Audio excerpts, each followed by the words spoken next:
Okay, hi beloved. So this is another devotional for this day. So ayan. Ang ganda ng daily verse today kasi it's very timely. Kasi 'di ba, ngayon parang yun yung ngayong week is remember yung sacrifice ni Lord on the cross.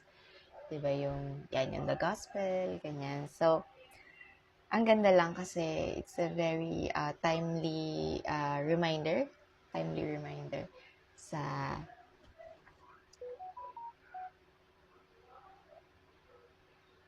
on what the Lord did for the world, 'di ba? For all uh, those people who believe in Him and who will believe in Him. So ayan. So the verse for today is John chapter 6 verse 51. I am the living bread which came down from heaven. If any man eat of this bread, he shall live forever, and the bread that I will give is my flesh, which I will give for the life of the world. So here, sinabi ni Lord that He is the living bread. Kasi 'di ba, ang story nito kasi is parang nung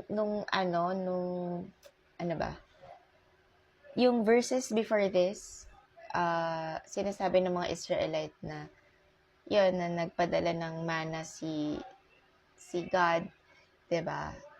Nung nasa desert sila for the Israelites to eat.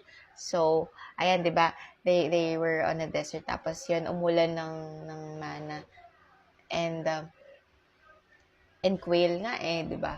And ayun, nakakain yung mga Israelites. But the Lord is telling them that yung mga kumain nung mana na yun, namatay pa din, 'di ba? They still died. Pero um sinasabi ni Lord that He is the living bread. Those who eat of His flesh will live forever. So what does this mean? Kasi 'di ba, we can understand this pag when yun nga, syempre, we can understand the scripture by looking at the scripture. And also, syempre, number one is to ask the Lord for wisdom. Kasi si Lord yung nag-open ng understanding to understand the scriptures. So si Lord talaga yung nagre-reveal what His word meant. What He means dun sa mga sinabi niya. So, dito kasi, 'di ba, in the may verse sa Bible that the Lord said that man shall not live by bread alone, but by every word that cometh out from the mouth of God. So man shall not live by bread alone. So inano siya sa bread, 'di ba? Hindi lang mabubuhay ang tao by bread alone, but by every word that cometh out from the mouth of God. And in the Revelation, it is written that Lord Jesus is the word of God. So si Lord yung mismong word of God. 'Di ba? Sabi sa John, in the beginning was the Word, and the Word was with God, and the Word was God. And the Word, ayun nga yung, sa John yun eh. Ang ganda nun, ang ganda-ganda nun. Favorite ko yun eh.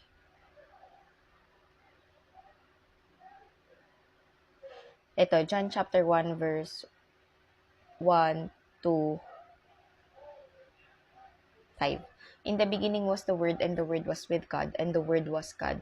The same was in the beginning with God. All things were made by Him, and without Him was not anything made that was made. In Him was life, and the life was the light of men. And the light shineth in darkness, and the darkness comprehended it not. So, ang ganda nito. So, actually, ito talaga yon yung ang ganda ng Book of John.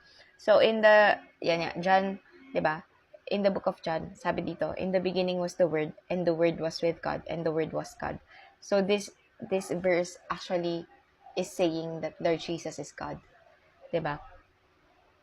And the same was in the beginning with God. All things were made by Him. And Lord Jesus is the creator of all things. Diba? And without Him was not anything made that was made. In Him was life, and the life was the light of men. And the light shineth in darkness, and the darkness comprehended it not. So, okay, yung sinasabi ni Lord na He is the bread of life. How can we understand this? Diba? Kasi we need to understand that the Lord said that in order for a man to enter the kingdom of heaven, he must be born again. It is not a religion. Born again is not a religion. it is a requirement. So, ayan. Ito, in the Bible kasi it says,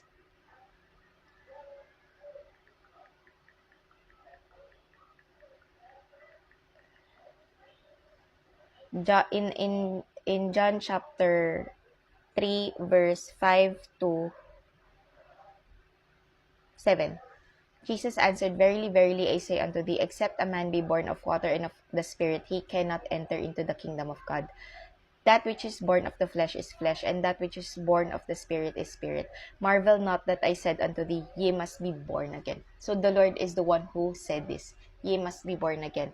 So, in order for anyone to enter the kingdom of God, he or she should be born again. So, it is not a religion. It is a requirement. So, paano ba to? Sabi, di ba, sabi 'di ba ni Lord dito, Jesus answered, Verily, verily, I say unto thee, except a man be born of water and of the Spirit, he cannot enter into the kingdom of God. So, kasi pag na-born again, ano na yun eh, 'di ba? Makaka-enter na ng kingdom of God. And, dun kasi, 'di ba, maiintindihan na na yung sinasabi ni Lord that He is the living bread, that He is life, that He is the ayun nga, the living bread, He is life, and yun yung ano yun? Water, living water. Ayan, living water. So, ayan. So, si Lord talaga yung kailangan in order to survive. 'Di ba? Kasi, physically, kailangan kumain. 'Di ba? Physically, need talaga na mag-consume ng food. Kasi food will turn into energy, and food is needed by the body to live. 'Di ba? So, pag na-born again kasi, ano yun eh, may intindihan yung sinasabi ni Lord that, abide in me, for without me, you can do nothing.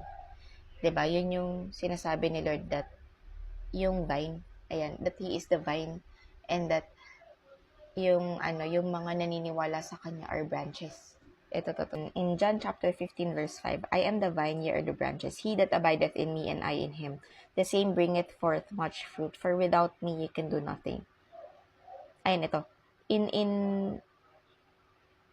Yun yung verse before this, abide in me, and I in you, as the branch cannot bear fruit of itself, except it abide in the vine. No more can you except ye abide in me. I am the vine, ye are the branches. He that abideth in me, and I in him, the same bringeth forth much fruit. For without me ye can do nothing.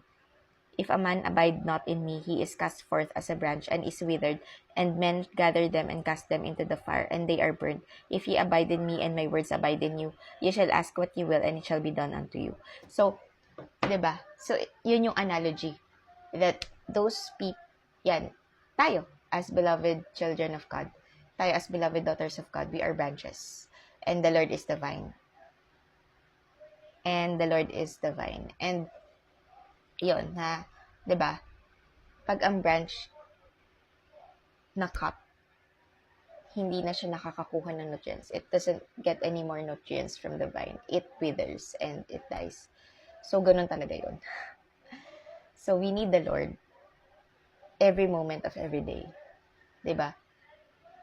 Hindi tayo pwedeng lumayo kay Lord because He is the vine and we are just branches. And He is the living bread and He is the living water, and we need Him because He is our life.